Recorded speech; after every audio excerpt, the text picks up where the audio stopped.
안녕하십니까. 하루의 경제 주식 마무리 경주마 이재용입니다. 오늘 하루는 어떠셨습니까?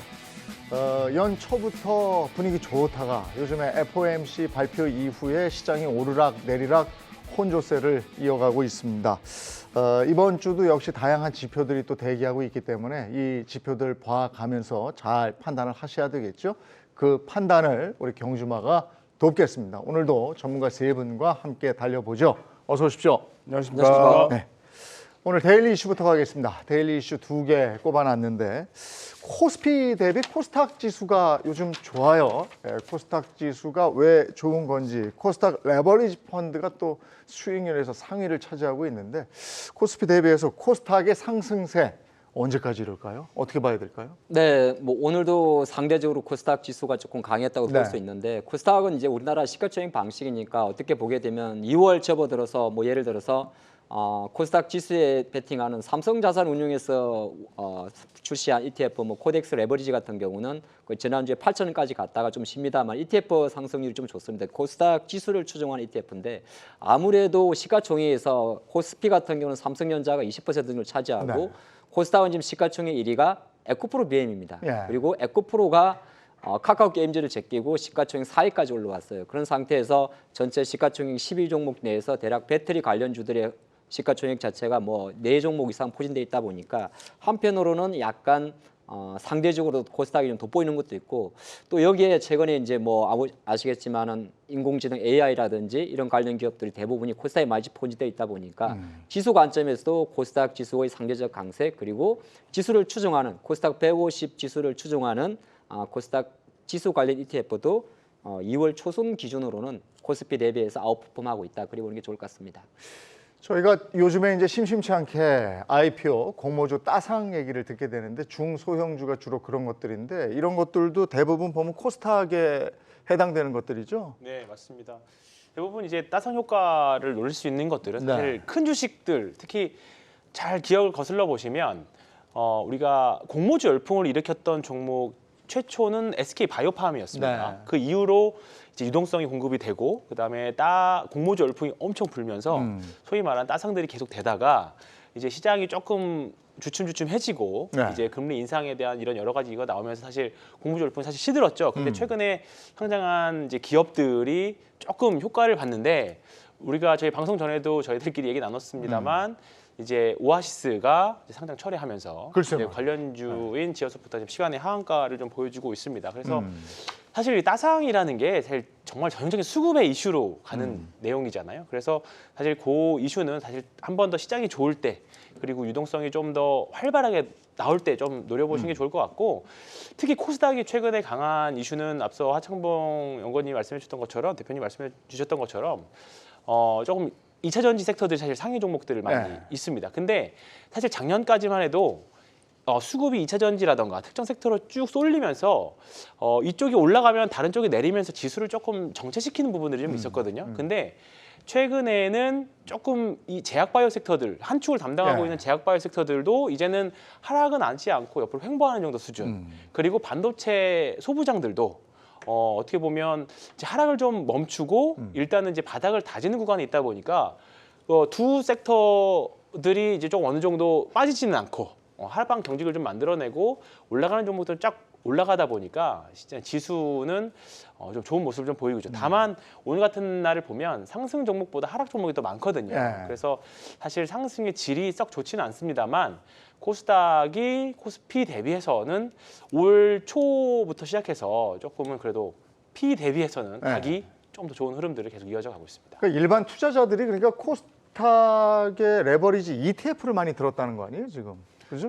그게 지금 좀 많이 올랐다는 거 아니에요?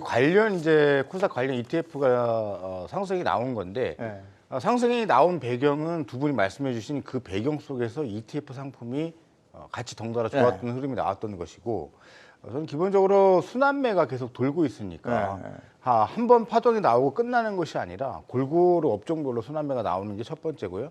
두 번째는 미국 나스닥에서도 같은 현상 벌어지고 있고 중국에서도 같은 현상이 벌어지고 있습니다. 그래서 지수 대형주 대비해서 많이 낙폭과대로 놓여 있는 코스닥 지수가 더 원활하게 수급이 붙으면서 가볍게 치고 가는 흐름들이 나오는 것이 아닌가 이렇게 예측을 해보고 있습니다. 근데 이게 아무래도 이제 투자에 우리가 신경을 좀 써야 되는 것이 지금 많이 올라갔단 말이에요. 그래서 이제 추격 매수할 때는 또 고민을 좀 해봐야 되는 건데 코스닥 시장이 언제까지 상승을 할지 그렇다면 코스피에 있는 대형주들은 언제 또 반격이 시작될지 이 부분도 궁금하거든요.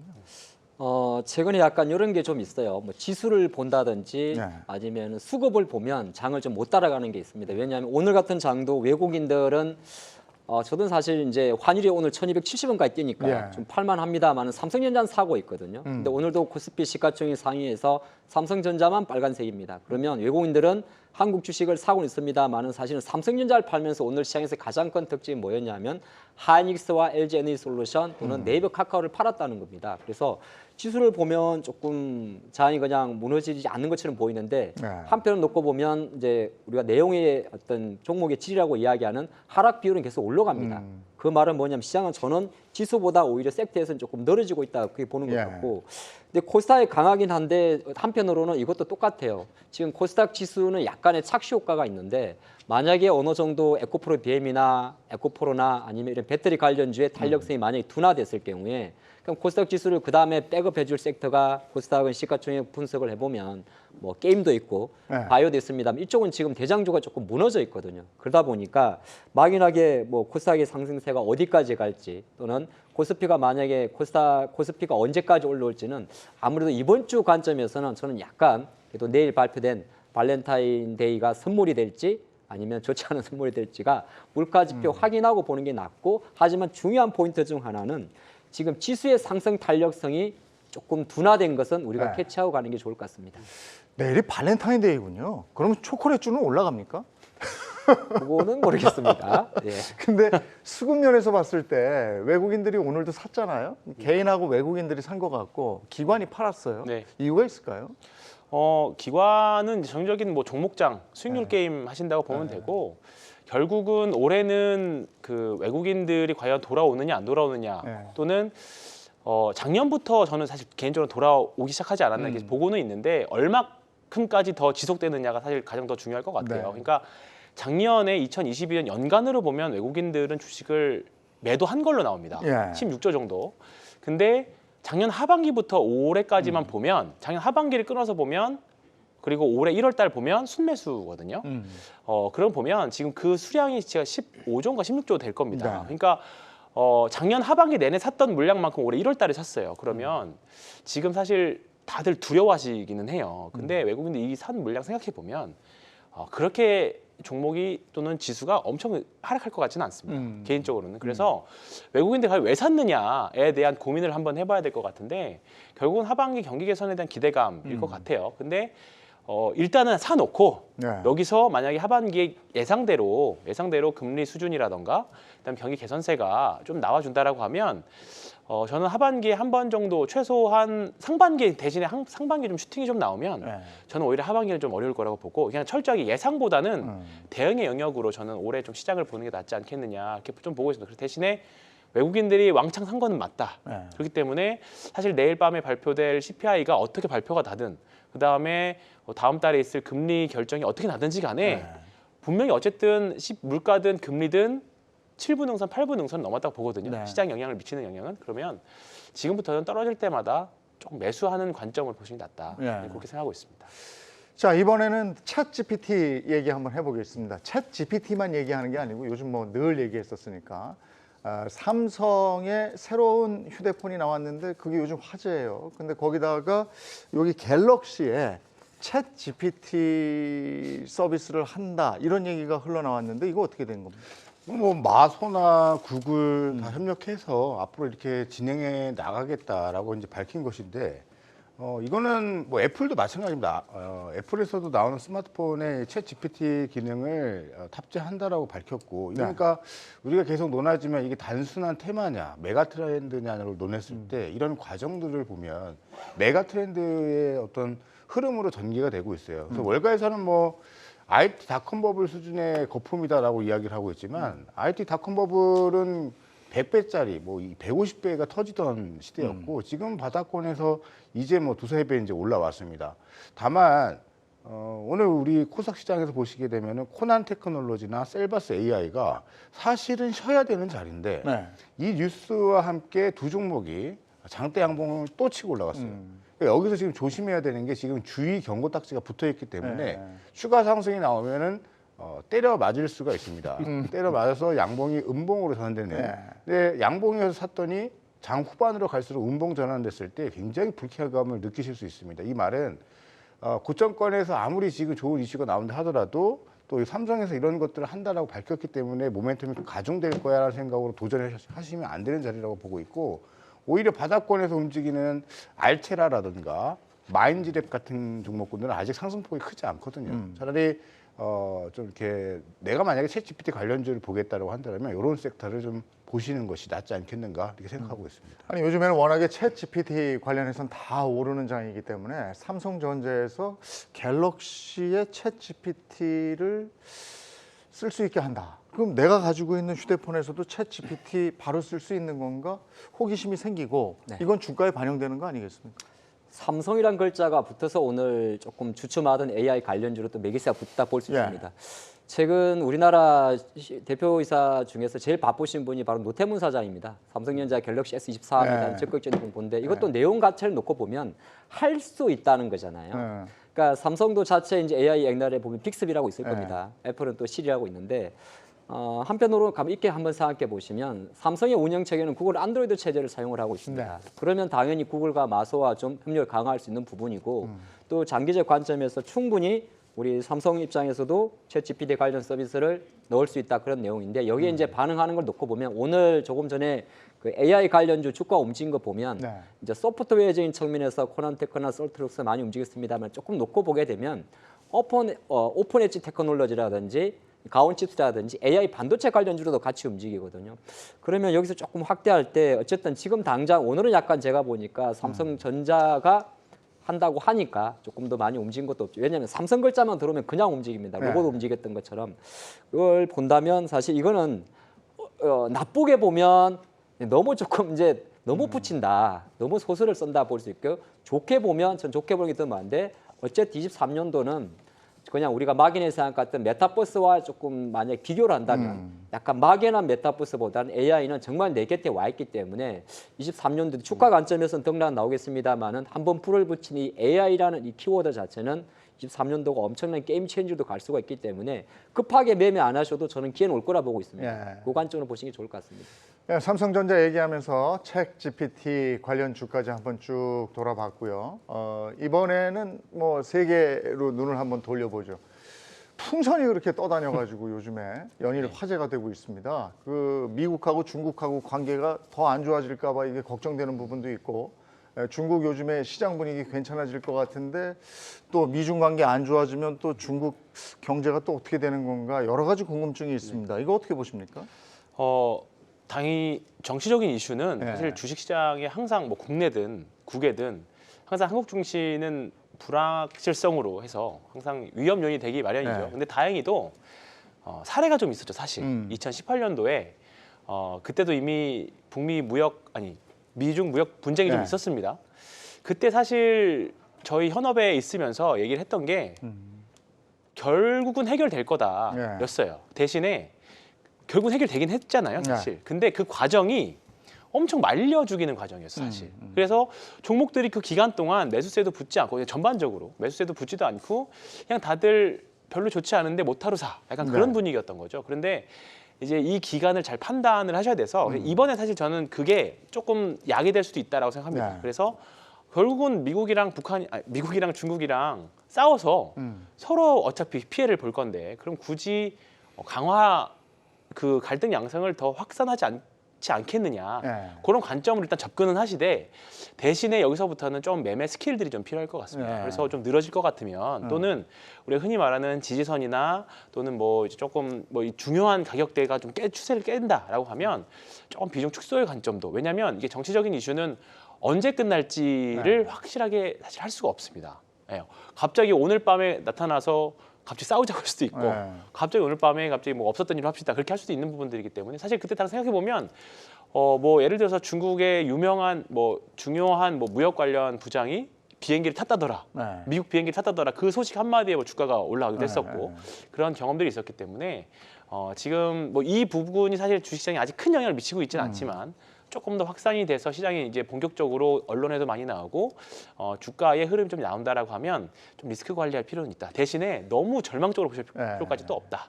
네, 그렇게 생각하고 있습니다. 중국 리오프닝 관련해서 기대감이 있었기 때문에 네. 이런 것들이 크게 악재로 작용을 하는데 그래서 오늘 저 중국 주식 들여다봤더니 본토 주식은 조금 올랐고 홍콩 주식은 조금 떨어져 있고 이렇게 돼 있더라고요. 네네. 네.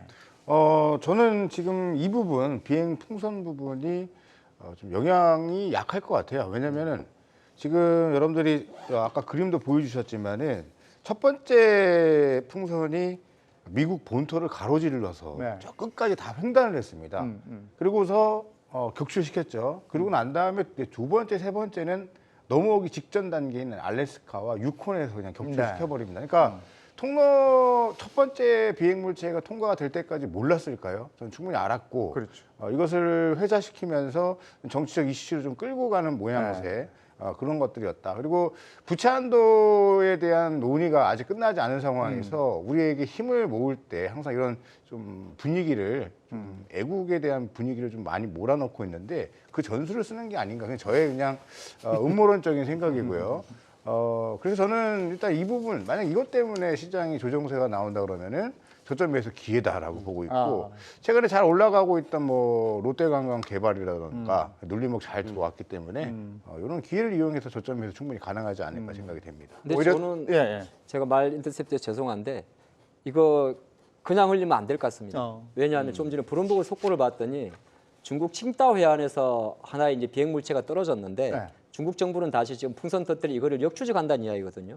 그럼 지금까지 세 건에 대해서 미국이 중국 첫 번째 풍선은 아까 말씀드린 미국 정부에서 중국 거라 확인했고 네. 조금 전에 봤던 두 번째, 세 번째는 사실은 그냥 미국 입장에서는 중국 거라고 생각합니다만 공식적으로는 아까 미 확인은 나왔지 않습니까? 근데 조금 전에 보게 되면 이제 중국 칭다오, 중국 오른쪽 해안이죠. 여기에 이제 또 미확인 비행 물체가 떨어졌는데 이거는 중국 정부에서 반대로 이것을 역추적해서 자기도 풍선을 터뜨리겠다는 겁니다.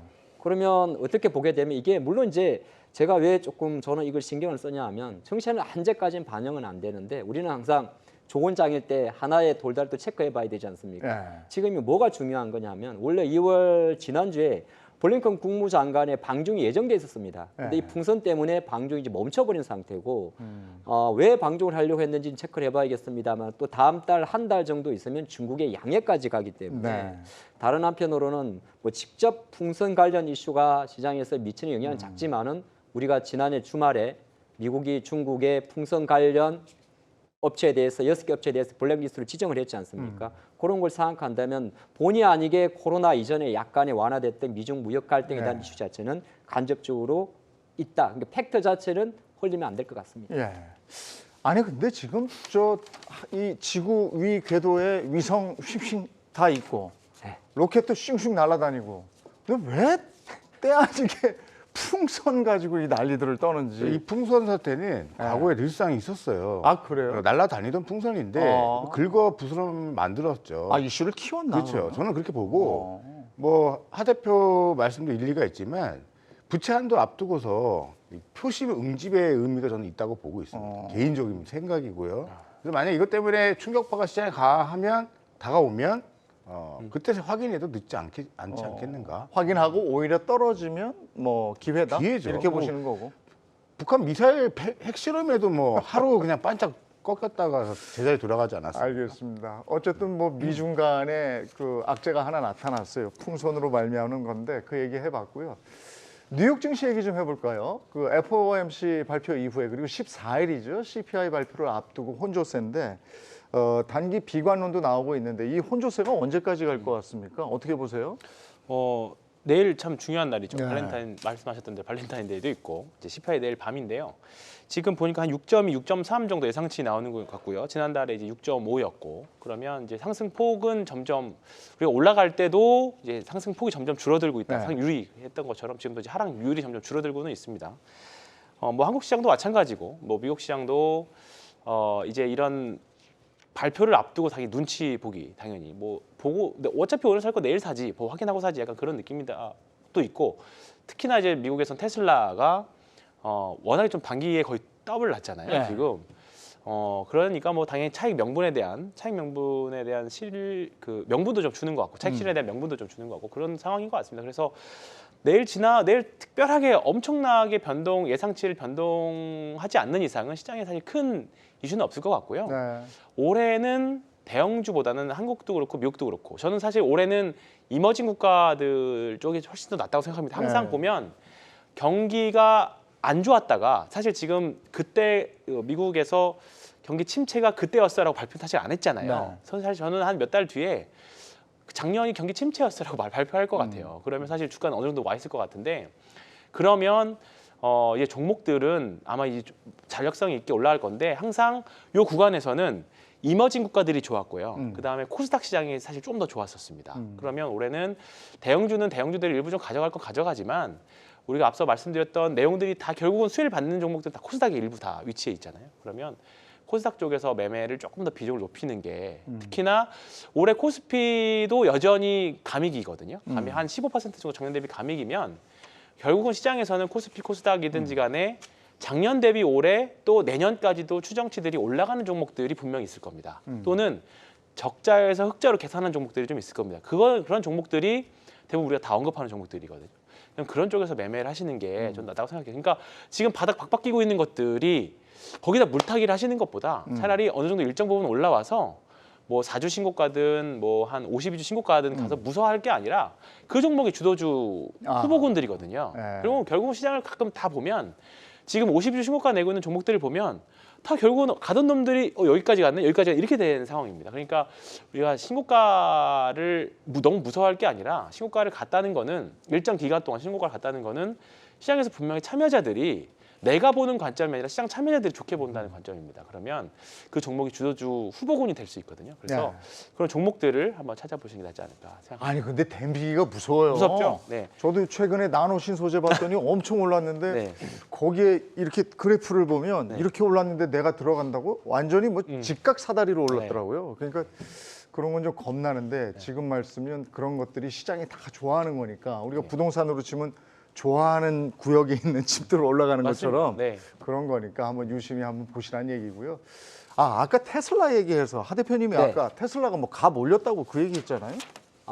그렇죠. 이제 테슬라는 값 올리는 건 사실 전체 라인업은 아니고요. 최근에 이제 모델 Y 같은 경우는 이제 테슬라의 새로운 또 세제 법안에 포함이 되면서 세제를 받게 된 거고 또 일부 품목에 대해서 약간 가격을 인상한다는 소리 나오긴 나왔습니다. 나왔는데 뭐 전체적으로 전 차종에 적용되는 건 아니고 주가 관점에서는 이제 테슬라 충분히 가격 인상을 또 할 수도 있어요. 할 수 있는데 가장 중요한 것은 $200를 넘어갔던 테슬라입니다. 주가가 이제 약간 $207 정도 갔다가 이제 금요일 날 좀 빠졌는데 아마 앞으로 어떻게 될까? 지금 오늘 시장에서 사실 LG에너지솔루션의 주가가 좀 밀렸거든요. 예. 그럼 최근 이제 배터리주를 바라보는 관점에서 사실 배터리주가의 급등 자체는 테슬라의 주가 상승에도 큰 영향이 있었단 말이죠. 물론 그 외에 외적인 요인도 많겠지만은 하지만 전체적으로는 이제 테슬라의 주가가 미친 영향도 좀 있고 중요한 것은 테슬라가 밝혔던 3월 달 초에 예정된 테슬라 데이에서 에너지에 대한 이야기를 하는데 이는 전기차 얘기를 좀 같이 보는 관점에서 아까 나노 신소재도 말씀을 하셔서 여기는 조금 보탠다면 주가가 한 45도 정도 각도로 가는 건 언제든지 사도 상관이 없는데 그 각도가 만약에 지금 뭐 수직 계단이에요. 거의 뭐 수직 우주선 발사하듯이 가게 되면 일정 부분 급하게 매수하시게 되면 나중에 다시 기회가 올 수가 있는 걸 놓칠 수가 있고 어쨌든 간에 에코프로라는 기업 자체의 주가가 실적 발표에 의해 많이 올랐기 때문에 꼭 테슬라 영향이다 아니다 할 수 있습니다만은 또 대표적인 기업의 테슬라의 주가 탄력성이 주춤된다면 충분히 배터리 관련주들은 어느 정도 속도 조절할 수가 있습니다. 그거 좀 참조하시면 좋을 것 같습니다. 근데 배터리 관련해서 많이들 올랐는데 우리가 익히 알고 있는 것들은 근데 LG엔솔이나 LG화학 같은 거 왜 떨어지는 거예요, 지금? 단순 눌림이라고 보시는 게 맞죠. 그러니까 많이 매일, 올랐으니까? 그렇죠. 상승이 있으면 눌림이 있는 것이고 양봉이 있으면 음봉이 있는 건데 지금 나노 신소재를 말씀하셨지만은 이 올라간 각도만 이제 이야기가 나오잖아요. 오르기 전 단계를 우리가 봐야 됩니다. 그러니까 지금 좋은 주식을 시장이 너무 어둡게 포장이 돼서 공포의 분위기에서 매수 엔터를 못 누르게 만드는 그 시점이 있고 지금 또 올라간 각도 때문에 매수 못하는 기준이 생기지 않습니까? 그러니까 좋은 주식을 저거 봐요.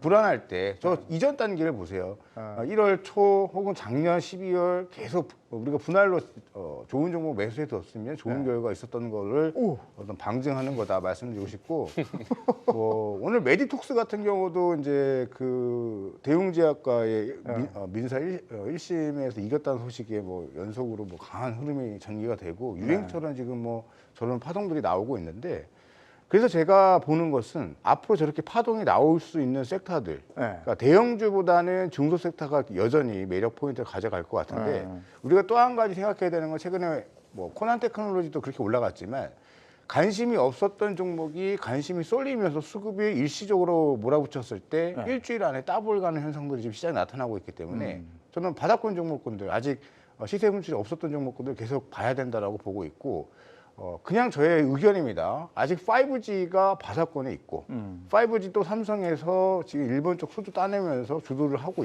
있는 상황이기 때문에 중요한 건 뭐다?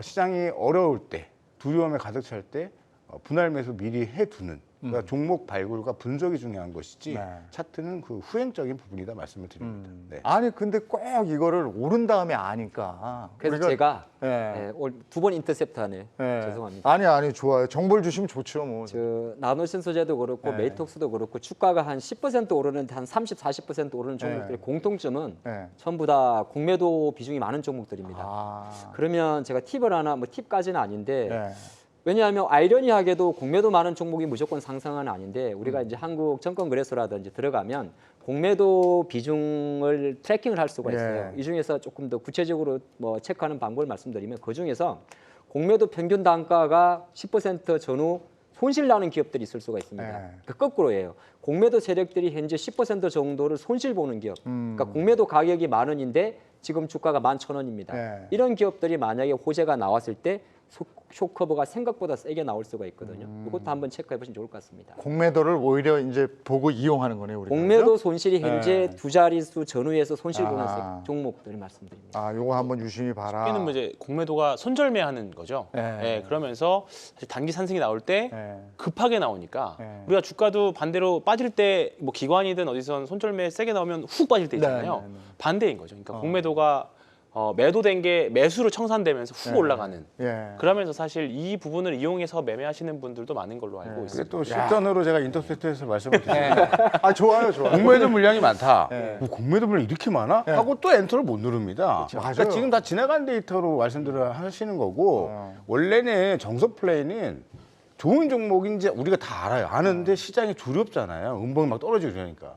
그러니까 저점 잡으려고 하니까 두려운 건데 녹아 들어간다. 발렌타인데이처럼 초콜릿처럼 녹여 먹는 거죠. 야금야금 분할로. 그리고 우리 발렌타인데이 정의가 여자가 남자한테 주는 게 아니에요. 남자가 여자한테 줘도 되고 남자가 남자한테 줘도 됩니다. 사랑하는 사람에게 주는 문화인데 제가 이 말씀을 드리는 건 아까 CPI가 제가 좀 해드리고 싶은 말씀이 있었는데 시장이 이미 힌트를 줬습니다. 고용 지표가 너무 좋게 나와가지고 우리가 두려웠지만 잠깐 흔들렸다가 다시 갔죠. 두 번째, 지금 CPI가 우리가 모두가 예상하고 있는 게 전달보다 좀 뭐 안 좋게 나올 거다. 시장에는 별로일 거다. 예상을 다 하고 있어요. 그러면 시장은 저는 오히려 일시적으로 흔들릴 수는 있으나 반대로 윗방향으로 치고 갈 수 있다는 거예요. 이게 바로 그래서 지표가 다가오지 않으면 시장이 먼저 다가갈 수 있다는 발렌타인데이의 의미를 한 번 더 되짚어 드렸습니다. 연관이 있는 거 맞습니다. 그리고 또 하나 이제 시장 분위기 좋으면 꼭 악재가 하나 나오는데 이게 이제 유가예요. 근데 이 유가가 지금 어떤 사람 얘기는 또 $100 또 한 번 뚫지 않겠느냐 이런 예상까지 나온 마당인데 이 유가 이쪽 부분 어떻게 보세요? 어느새 이제 봉이 국제 유가가 WTI 기준으로 다시 $80까지 올라왔습니다. 그래서 최근 미국 주식에서 봤더니 최근 일주일 동안에 미국 주식 섹터 S&P 500에서 상승률 1위 섹터가 엑슨모빌들이 포함되어 있는 에너지 섹터입니다. 또 마침 주말에 또 러시아가 한 5% 정도 수준의 감산할 수 있다. 그러면 아마 50만 배럴 정도 될까요? 그런데 감산 이슈가 있다 보니까 또 실제적으로 이제 공급에 치료된 유가 상승 요인이고 여기에 이제 시장에서는 막 유가 $100 이야기 나오는 게 아마 IEA라든지 세계 유가 보고서일 같은데 그건 이제 중국의 리오프닝의 첫 번째 포인트를 뒀더라고요.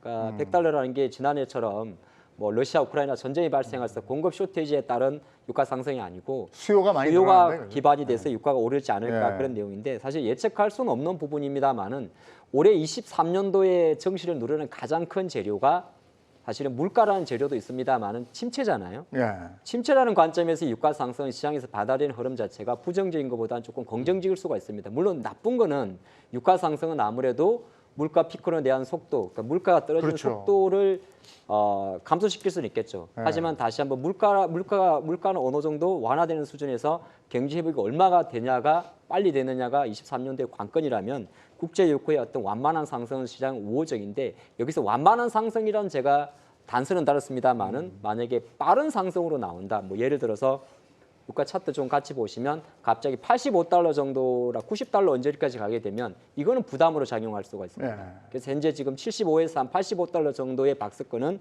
시장이 충분히 오히려 경제활동 재개 쪽으로 베팅을 네. 하지 않겠느냐 그렇게 보겠습니다. 근데 지금 이게 유가뿐이 아니고요. 유가 얘기 우리가 짚어보고 있는데 그 원자재 가격, 요컨대 뭐 구리, 철광석, 금 가격 이런 것들까지 다 올라서 물가가 다시 올라가는 거 아니야? 이런 안 좋은 사인으로 받아들여질 수도 있는 거잖아요.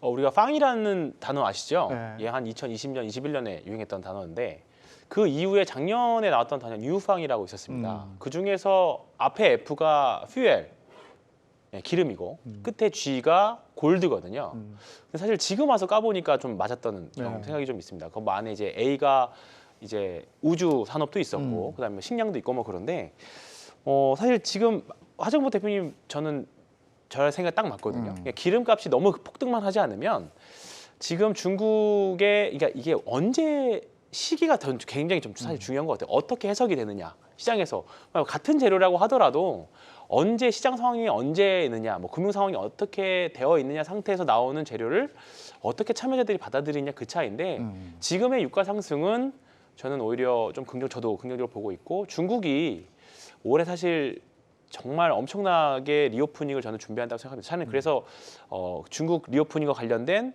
우리나라 관련된 주식들 그리고 중국 본토 주식도 저는 올해 사실 괜찮다고 네. 생각하고 있거든요. 그래서 중국 펀드들도 사실 저는 긍정적으로 보고 있습니다. 그래서 지금 구간에서는 뭐 말씀하셨던 실물 원자재에 투자하시는 것보다 그런 리오프닝을 기대하고 그러면 그냥 기름값이 올라가면 수요가 좋아지는구나, 경기가 좀 바닥을 치는구나 그렇게 해석하시는 게 저는 조금 맞지 않을까 이렇게 생각하고 있습니다. 그러면 지금 이런 기름값이나 원자재 관련해서 이런 것들이 올라갈 때 만약에 저 같은 단순히 생각했을 때는 기름값이 90달러 뚫고 이러면 다시 또 신재생 에너지 같은 거 사면 되나? 이런 생각이 드는데 요것과 관련한 섹터들은 어떤 게 있겠습니까? 유가 상승에 대한 저는 말씀하신 신재생에너지 당연히 좀 그죠? 봐야 이거는 된다는 유가 거고. 올라가면 그게 가더라고 또. 네. 근데 지금 러시아도 원유 감산을 선언을 했고요. 네. 제일 중요한 건 중국 엔진의 가동이에요. 당연히 유가를 끌어올 거고 회전을 시키면 수요가 급부상하면서 이제 올라가면서 네. 유가가 전진적 우상향을 할 수밖에 없고 이렇게 되면 JP모건의 논리는 이랬거든요. 봐라 유가 빠지고 있잖아. 경기 침체 온다. 올라가면 그 얘기는 또 쏙 빠지고 인플레이션 온다. 이 얘기만 한단 말이죠. 그러면 과연 인플레이션이 적정 우리 삶에 녹아드는 상황에서 경기가 활성화돼서 기업의 실적 이익을 올라가는 게 좋을 것이냐 네. 아니면 정말 파국으로 갈 것이냐는 다들 파국은 싫어할 거예요. 연준도 제일 싫어할 거고. 그렇죠. 그래서 저는 인플레 논쟁은 아까 우리 말씀해 주셨지만은 인플레 논쟁은 시간이 가면 갈수록 더뎌질 거고요.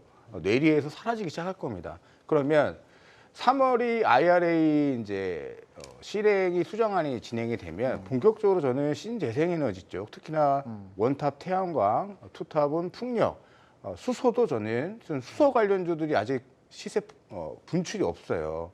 바닥권에서 지금 두산 퓨얼셀 한 번 이제 치고 올라왔는데 두산 퓨얼셀 효성 뭐였죠? 효성 그룹주 하나 있는데 중공업입니다. 예? 효성중공업도 있고 예, 효성 그룹주 중에도 하나가 있고요. 뭐 일진 하이솔루스 이쪽이 한번 또 3월달 돼서 하다가 또 일주일 만에 급등할 수도 있는 겁니다. 그래서 저는 에너지 관련주들은 계속해서 우리가 롱텀으로 봐야 되고 독일은 이미 거의 신재생 에너지 쪽으로 전환이 거의 다 이루어지고 있는데 우리만 더디고 있죠. 우리만 원재라고 외치고 있고요. 다른 나라들은 이미 체제가 바뀌고 있습니다. 빨리 쫓아가야도 모자를 판에 좀 안타까운 부분이 아닌가 생각이 듭니다. 친구 리 오프닝과 관련해서 원자재 또 뭐 석유값 오른다 뭐 이런 얘기 했는데 중국의 리오프닝은 우리하고도 정말 밀접한 관계가 있기 때문에 지금 중국의 경제 상황이나 분위기 굉장히 중요하죠. 지금 위안화를 체크해봐라 이런 얘기도 들었는데 위안화가 지금 어떻게 돼 있습니까?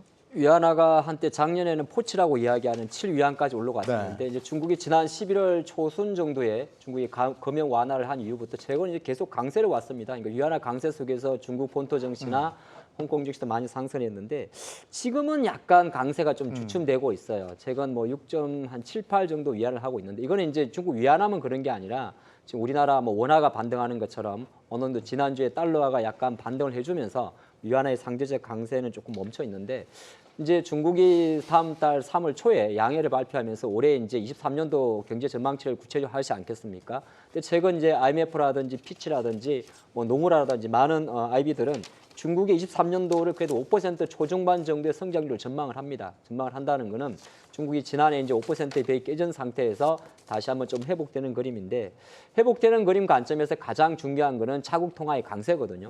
그래서 어느 정도 지금 최근에 중국 증시가 워낙 가파르게 달리다 보니까 지수 관점에 조금 쉬고 있는데 아마 조금 제가 볼 때는 우리가 시장에서 기다리는 건 딱 하나 있습니다. 뭐냐면 LPR 금리 인하거든요.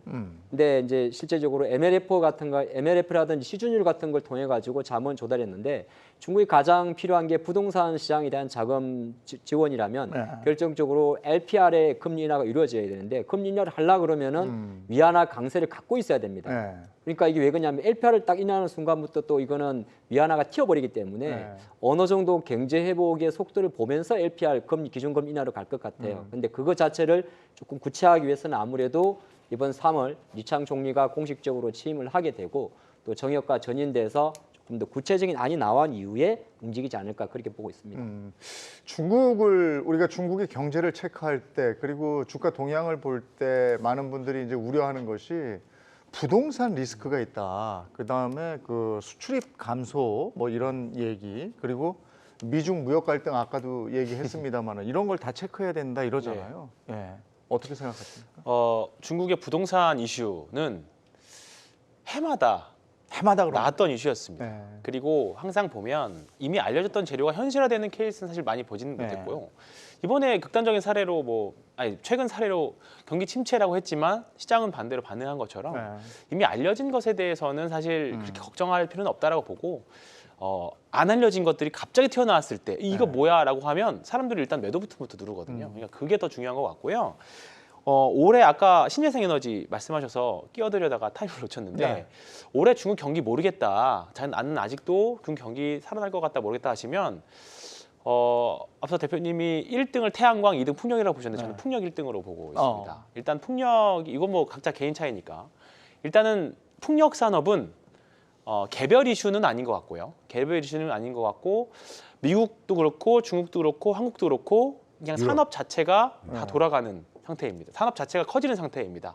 근데 거기에 이제 IRA가 기름을 붓는 상태이기 때문에 풍력 섹터, 특히 신재생 에너지 안에서 풍력 섹터는 저는 3국 중에서 하나라도 뭐 그게 터빈을 만드는 회사든 우리나라 뭐 CS 윈드나 타워를 만드는 회사든 아니면 블레이드를 만드는 회사든지 간에 다 검색해 보시면 대표 종목들이 나오거든요. CS 윈드, 뭐 CS 네, 맞습니다. 베어링 맞습니다. 그 우리나라 대표 종목이기도 하죠.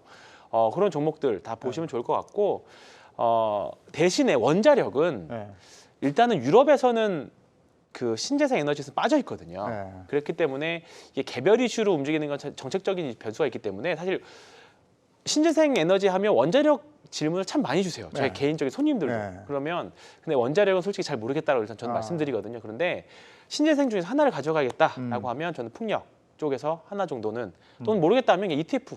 ETF. 풍력 팬이라는 ETF 있습니다, 미국에. 인터셉트를 좀 하자면은 IRA 수정안에 중요한 것은 미국 본토 내에 공장이 있어야 됩니다. 이 미국 본토 내 공장을 갖고 있는 것이 하나솔루션. 태양광은 하나솔루션 하나만 보시면 되고 2월달 좀 조정이 나온다라면 3월을 기반해서 녹아 들어가자.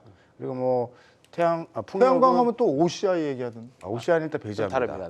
그 폴리시리콘은 일단 배제하고 공장이 미국에 있는가 없는가가 중요한 것 같아요. 하나솔루션이 미국에 공장이 있다. 네, 맞습니다. 그리고 삼강 MNT도 CS 윈드나 삼강 MNT도 대한민국이 적극적으로 안 하더라도 유럽과 미국이 적극적으로 하기 때문에 수출을 많이 따내고 있는 기업들이거든요. 근데 이 아직 시장을 인정해주지 못하고 있는 그러나 때가 되면 빛을 발할 그런 종목군들이 아닌가 생각이 듭니다. 예. 한마디만 더 해야 되겠습니까? 예, 하세요. 한마디만 더 하겠습니다. 아니 정보 주시면 좋아요, 저희는. 예. 중요한 거라서 네. 하나솔루션이 예전에 한번 작년 3분기 실적 발표하면서 예. 갑자기 긴급 컨콜을 했습니다. 네. 그래서 IRA 보조금을 자기네들이 5년간 8조 받을 거다. 네. 근데 얘네들 지금 시가총액 9조 정도거든요. 네. 그러니까 5년 동안 지금 시가총액만큼 보조금 받을 거다라는 것 때문에 그날 당일날 사실 급등을 한번 했었고요. 대신에 이제 하나솔루션이 절반이 태양광 쪽에서 나오고 네. 절반이 이제 기초화학에서 나오거든요. 네. 근데 이제 그게 뒤집히는 게 원래 화학이 더 비중이 많았는데 태양광의 비중이 매출이나 실적의 비중이 높아지는 게 2023년부터입니다. 네. 그렇기 때문에 올해 1분기 실적이 굉장히 중요할 겁니다. 네. 그렇기 때문에 그게 하나 있고요. 대신에 3월 달에 거래 정지가 있습니다. 하나솔루션 안에 하나 타임월드 백화점 있잖아요. 거기 이제 인적 분할하는 것 때문에 한 달 동안 거래 정지가 있습니다. 그래서 뭐 2월 말에 거래 정지 직전에 들어가시면 한 달 좀 유동성이 묶일 수는 있는데 네. 뭐 그거 전에 직전에 사셔도 되고 저는 제 개인적으로는 실적이 예상대로 또는 흐름이 예상대로 나온다고 하면 3월 말 거래 재개 이후에 조금 움직임이 좀 있을 것 같다라는 생각이 좀 들고 있습니다. 예. 아니, 두 분이 하나 솔루션 아주 뭐 좋죠. 좋게 얘기하시니까. 그리고 아까 말씀드린 상강 M&T도 기업 내용을 좀 보면 이게 이자 비용이 꽤 높습니다. 근데 영업이익이 꽤 나오는데도 불구하고 이자 비용이 꽤 나오거든요. 그럼 네. 반대로 만약에 하반기에 금리 인하 시그널이 네. 조금이라도 나온다라고 하면 네. 가장 세게 치고 나갈 주식이 상강 M&T이지 않을까 해서 네. 저는 계속 관심을 갖고 좀 보고 있습니다. 알겠습니다. 자연스럽게 우리가 리오프닝 주식 관련해서 저 얘기를 하다가 그 우리가 저 풍력하고 네, 신재생 또 쪽으로. 신재생 쪽으로 에너지 얘기를 또 해봤습니다. 이번엔 다시 리오프닝으로 잠깐 돌아와서 엔터주들이 요즘에 엔터주 얘기 좀 할게요. 엔터주들이 요즘에 SM하고 하이브하고 뭐 계속 보게 돼요. 어떻게 돌아가고 있습니까 지금?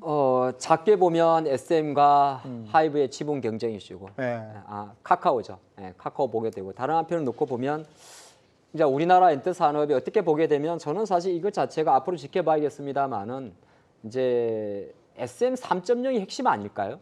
갑자기 그 생각을 해봤습니다. 이수만 없는 이제 SM을 가는 건데 어떻게 보면 이제 멀티플레이션으로 가는 거죠. 이게 제일 먼저 틀을 갖춘 기업이 JY펜트가 되는 거고요. 이제 그런 상태에서 어차피 이제 본의 아니게 지분 경쟁이 붙었는데 이것 자체가 어떻게 보게 되면 단순하게 내부적으로 놓고 보면 이제 SM이란 기업 하나를 놓고 100개사로 등장한 하이브 그리고 갑자기 뭐 전환사채나 이런 걸 통해서 지분 확보에 현재로서는 실패해 보이는 카카오 이렇게 해서 향후 이제 정말 지분 경쟁으로 가는 그림인데 다른 한편으로는 일단 만약 시장에서 이야기하는 대로 카카오의 뒷배에는 뭐 올머니가 있다 이렇게 생각하게 되면 우리가 사실 지난 네옴시티 관련해서 여러 두바이 이야기할 때처럼 K컨텐츠의 어떤 위상 자체가 외국계 자본이 들어온다면 좀 더 커지는 산업이 있기 때문에 단순히 리오프닝을 넘어서서 우리나라 1, 2기업 기획사의 어떤 지분 경쟁 싸움은 한편으로는 글로벌 쪽에 좀 관심을 좀 많이 모아가지 않겠느냐 그렇게 보고 있습니다.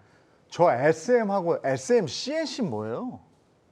SMCNC는 관련 콘텐츠 기업들. 그것도 상한가가 그랬는데. 네, 탄력은 사실 SM 보면서 SM CNC들을 매매하시는 분들이 많이 있죠. 네. 뭐 YG 있고 YG 플러스 있는 것처럼. 그러니까 저 영어로 SM 치면 SM, CNC만 나오는 네, 거고. 한글로 쳐야 그렇습니다. 네. 아직도 이렇다니까요.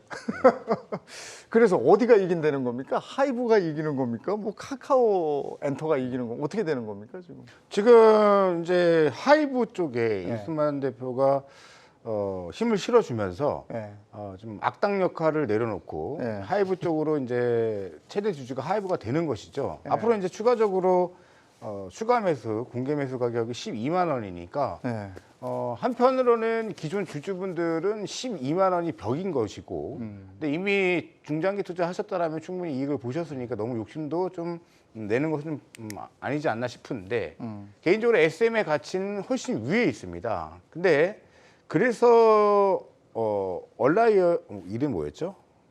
온라인 파트너. 온라인 파트너스가 공개매수 12만 원 너무 싼 거 아니냐? 이 말은 뭐예요? 제 생각은 그렇습니다. 너네들은 결국은 주가 띄우는 게 목표고 공개매수 그 12만 원 너무 싸니까 더 올려라 하면서 주가 높게 팔겠다는 심산 아니냐? 저는 일단은 게임은 하이브의 승리인데 지금 하이브 대 카카오가 아니에요. 면밀히 보면 카카오 엔터의 뒤는 카카오가 있고 카카오의 D는 빈살만이 있죠. 근데 하이브의 D는 네이버가 있습니다. 네. 네이버 카카오의 경쟁 구도가 보이지 않게 이렇게 움직인 것이 아닌가 좀 보고 있고 오히려 쾌재를 부를 수 있는 거는 네이버 쪽이다 보여지고 있고요. 네이버가 저는 기대가 많이 되고 있는 게 지금 이런 이슈들 플러스 AI 이슈, 뭐 모든 관련 이슈들이 다 또 포함이 되기 때문에 네. 금리 인상 시기에 성장률 안 좋다는 말 계속 나오고 있지만 저는 10월, 11월 계속 좋다 말씀드렸고 지금 많이 올라갔습니다. 지금도 만약에 눌림목이 나온다라면 저점에서 기회다라고 보고 있습니다. 카카오 엔터는 빈살만 돈이 아직 안 들어왔잖아요. 들어왔는지는 뭐 체크 안 되는데 1조가 들어왔었죠. 1조가 들어왔나? 투입이 돼서 그 돈이 어디로 쓰일 것이냐. 결국에는 SM 인수 자금을 쓰지 않겠냐. 이제 이런 소문이 들었는데 결국은 그렇게 됐죠. 그래서 그런 불붙음이 나왔는데 조금 내심 아쉬운 건 더 좀 이렇게 싸워가지고 좀 확 올라가면 더 좋았을 텐데 그게 그 불싸움이죠. 그게 좀 아쉽습니다. 그죠? 아니 근데 어쨌든 지금 SM 엔터의 경우에는 지배구조 개선은 되는 거 아니에요? 이번 1년에 이런 일로 해서. 그렇죠. 근데 사실 SM엔트의 발목을 잡고 있던 라이크 기획도 아직까지 완전히 해소된 건 아니거든요. 그래서 저는 사실 지금 관련된 그냥 짧게 말씀드리면 그럼 지금 만약에 네이버, 카카오, 하이브의 주주들의 주가는 어떻게 될까에 대한 생각을 좀 해보거든요. 네. 일단은 뭐 조금 전에 이정민 대표도 말씀하셨는데 뭐 큰 그림을 놓고 보면 뭐 네이버 카카오의 싸움이다 볼 수 있는데 제가 볼 때 카카오한테는 오히려 마이너스입니다.